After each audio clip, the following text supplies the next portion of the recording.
ციფრული სავიზიტო ბარათების აპლიკაციის შექმნის იდეა გამიშთა დაახლოებით 8 წლის წინ. ხშირად ვიყენებდი ქაღალდის სავიზიტო ბარათს და ამ პრაქტიკაში მივხვდი რამდენად არაეფექტური არის მისი გამოყენება. შესაბამისად, მინდოდა ამის მოგვარება და შევქმნი სავიზიტო ბარათების სერია.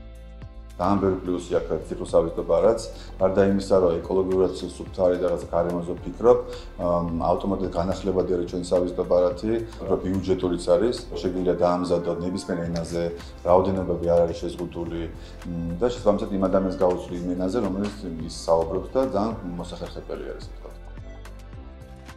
გადმოწერა აპლიკაციას უფასოდ და ერთ წუთში შეგიძლია რომ შეავსო შენი ველები, სტანდარტული ველები რაც ყველა სავიზიტო ბარათზე არის და უმარტივესად ავსებ და ხნი იზრჩევ მე დიზაინს, რომელი დიზაინის გამოგეწონება. გაცვალი ძალიან მარტივი, გვაქვს რამდენიმე გზა, რითი შეგვიძლია რომ გაცხოვო. ერთ-ერთი გაზიარების გზა არის QR კოდი.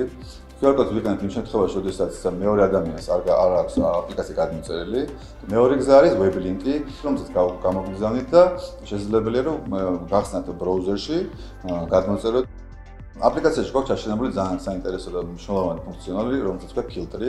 ამ ფილტრის საშუალებით ჩვენ შეგვიძლია რომ გავაფილტროთ ის ადამიანები, კომპანიები, ვინცად მუშაობენ, მაგალითად კომპანიების მიხედვით, რა პოზიციაზე მუშაობენ, ან რომელ ინდუსტრიაში არიან. პირველი სავიზიტო ბარათი ყოველთვის არის უფასო, მაგრამ იმ შემთხვევაში თუ ადამიანს სჭირდება დამატებითი ბარათი, თავისი სხვა კომპანიისთვის ან ბარათი დაამზადოს სხვა ენაზე, შესაბამისად შეუძლია შეიძინოს ის.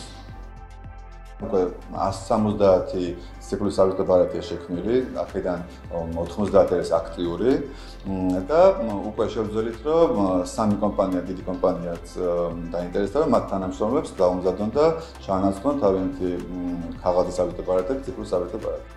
ყველაზე უახლოესი, რასაც გვეგმოთ, ეს არის ხელოვნური ინტელექტის ინტეგრირებას აპლიკაციაში. გენგეგმა ესეთი გვაქვს, რომ ვიყოთ გლობალური აპლიკაცია. თუმცა პირველი წლის განმავლობაში ვფიქრობ, აუცილებელია რომ განვითარდეს საქართველოს ბაზარზე და ნელ-ნელა დავიწყებთ სხვადასხვა ქვეყნებში განვითარებას.